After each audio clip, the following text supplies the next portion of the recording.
Hello, this is Kenny. Welcome to theory lesson number 11. In this lesson, I want to introduce you to modes. And I don't want you to get too confused. This can be a confusing topic, so this is just an introduction.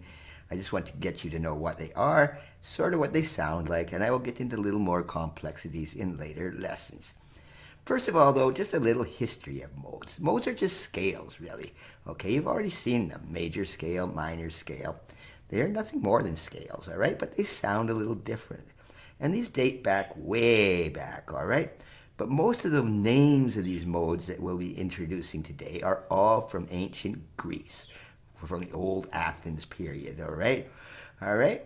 Even this first one over here, it says Ionian there, even though I said major scale, it is the same thing. Ionia was just a place in Greece, and pretty much all of these modes are named after old places, okay? So I don't want to get too confused, but this goes back 2,500 years. And the modes just kept going. They were taken up by the Catholic Church in the Middle Ages, the Dark Ages as they call them. They should be called dark. They weren't that dark, really. But anyway, the Middle Ages, if you ever heard Gregorian chant, monks chanting and stuff, this is in modes as well. And they kept the names, the Greek names, right through. Then modes came a little out of popularity in the Baroque and classical periods with Beethoven and Mozart. They were mostly using major and minor scales, and they didn't use some of these weird modes nearly as much, but they came really back in the 20th century when composers were getting more experimental, so to speak, and trying different things out. So stuff like Impressionism at the beginning of the 20th century and other forms, when composers were experimenting, they found these modes again to be very useful. And now you hear them all the time, believe it or not. Rock and roll uses tons of modes. So does jazz music, and especially film music. If you listen to any music in a movie, especially stuff with John Williams composed or something, they use film music very extensively. They use modes in them because it presents incredibly good atmospheres. And that's what modes are best for, presenting atmospheres. Okay, to go on, what is a mode?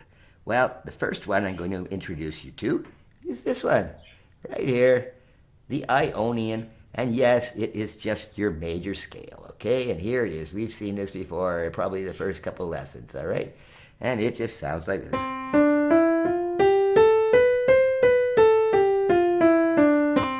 This is in C major, okay? I don't need to say too much about this because you've heard it already, but it's bright, it's happy, okay? You always think of major as happy, so if you really want to tease your friends a bit, say, oh, I played this in an Ionian mode. Well, you can say that. It's just the major scale, okay? But that's using the Greek name for it, all right? And in each of these modes, I want you to present you a characteristic of it. And the major characteristic of the major scale, or the Ionian thing, is this B that goes to a C. It's that tension. All right? And resolution's a very important part of the major scale. It wants to go somewhere. And it's happy to go somewhere. And it makes you feel happy when you finally get to that point. Okay, I'm not going to go on too far about the Ionian mode, as you've played many a piece already in it because it is the major scale. But on to the next one. Okay, here we go, the Dorian mode. Now, how these modes are created, these are actually relative modes because I am going to be using the exact same notes of the major scale, the C major scale in this lesson, okay?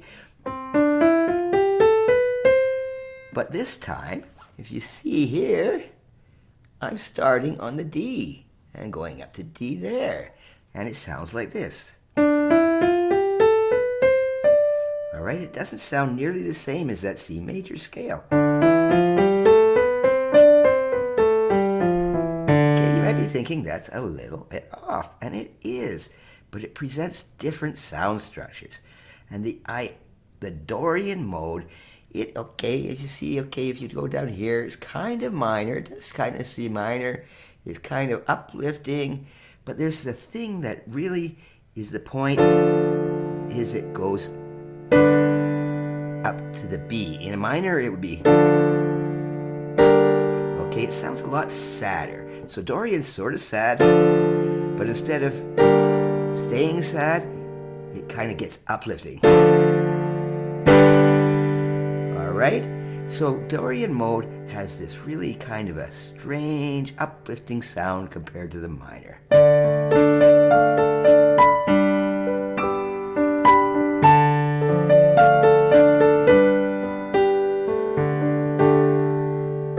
Okay, just because of that major sixth.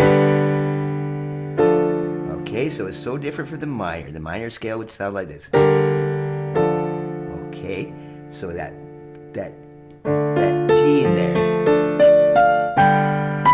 that B, which is the sixth, gives us that uplifting sound. Okay, the next one I want to introduce you to, guess what? It starts on the E now. The same white notes. We're still using the same white notes as its relative scale. It's still related to C. Now this is the Phrygian mode, and this one is a bit stranger, okay? All right, if you notice here, I say it's dark, it's scary, full of tension. And what causes all this tension is this minor secondary. Right there, okay? And also this sixth there, this minor sixth, these two minor intervals. But what this could do is sound very strange.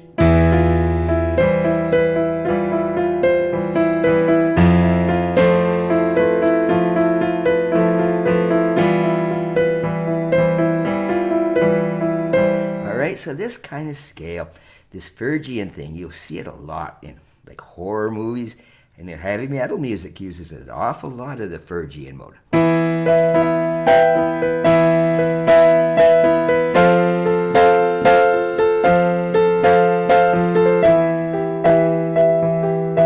Okay, it's not really minor, it's certainly not major. It's got a really haunting sound. And yes, you'll hear it in a lot of film music when they want to get real tension going.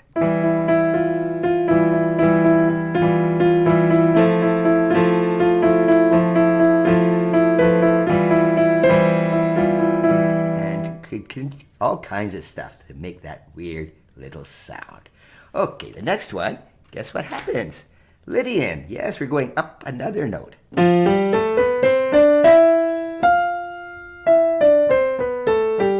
Same thing, we're on the F.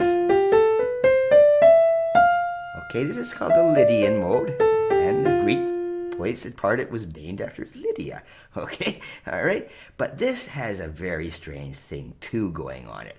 All right, if I was playing in F major here,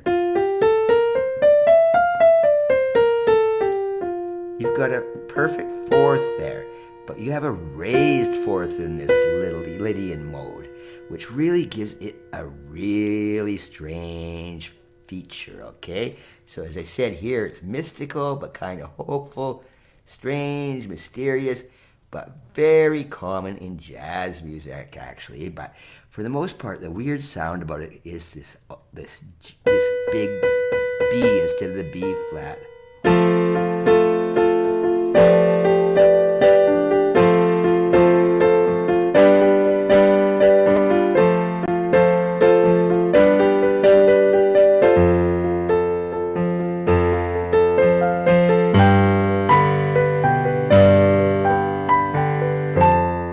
Okay, it's sort of major, but it's kind of got some feeling as a minor to it.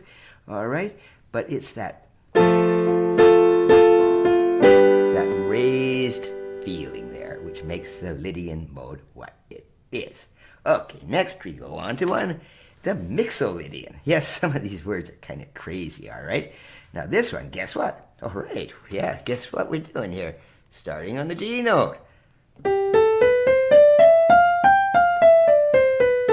Now, you've already seen this one in many ways. The characteristic about this is this F note. All right, now that's the seventh chord. But we're not going to use that to resolve down anymore. this is now part of the key. We're actually... Okay, and rock music uses this a lot.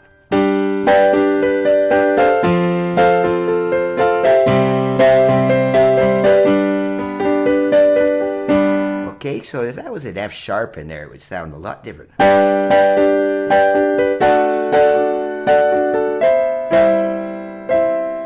So the Mixolydian sound is just going down to that F natural, in this case, because we're in G Mixolydian.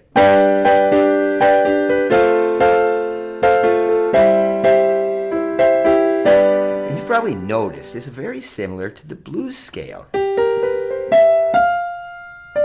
Because blues has that flat 7, but that is part of the Mixolydian scale. So you can almost say that you can use the Mixolydian scale while you're improvising blues. Because it's got that sound in it. Okay, on to the next one. Aeolian, no surprise there. Starting at the A. See, there's a pattern to these, all right?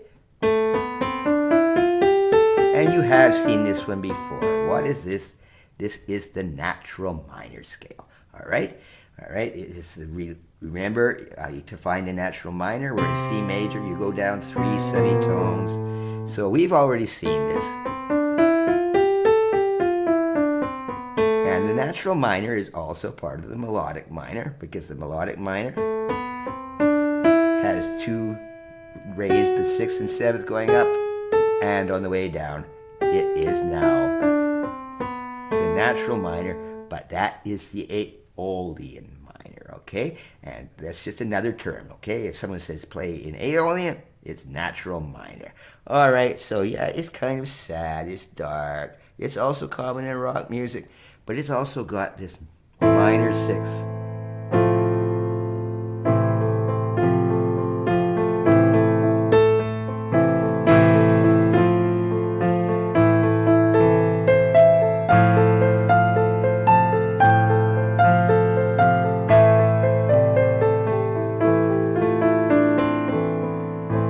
Very sad sounding, okay? All right? It has not got anything, it doesn't have the raised up feelings that some of the other modes do. Minor scales usually stay sad.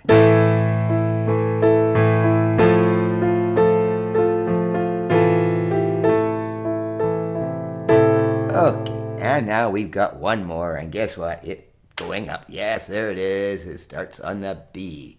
This is the Locrian. And I will tell you something about this one. A lot of people don't even call it a mode at all. It is a very difficult one to write for. It's very difficult to listen to.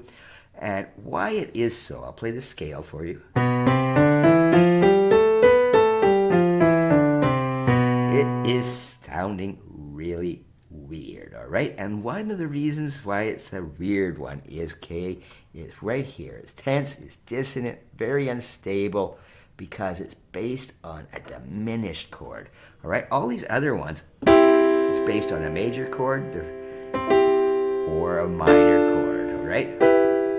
But the Locrian, it's based on that unstable diminished chord. You could even play the diminished 7th in there, which sounds even worse. So a lot of people do not like playing in this, but I'm going to be writing pieces in all of these modes, and I will try to write one in Locrian.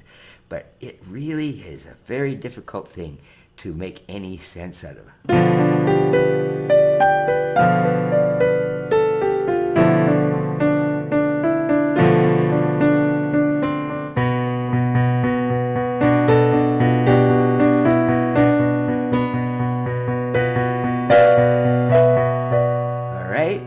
And that is a really weird sound, and you almost have to keep your finger on that root note, the B, because this thing really wants to resolve to something. It wants to go down, or it wants to go up.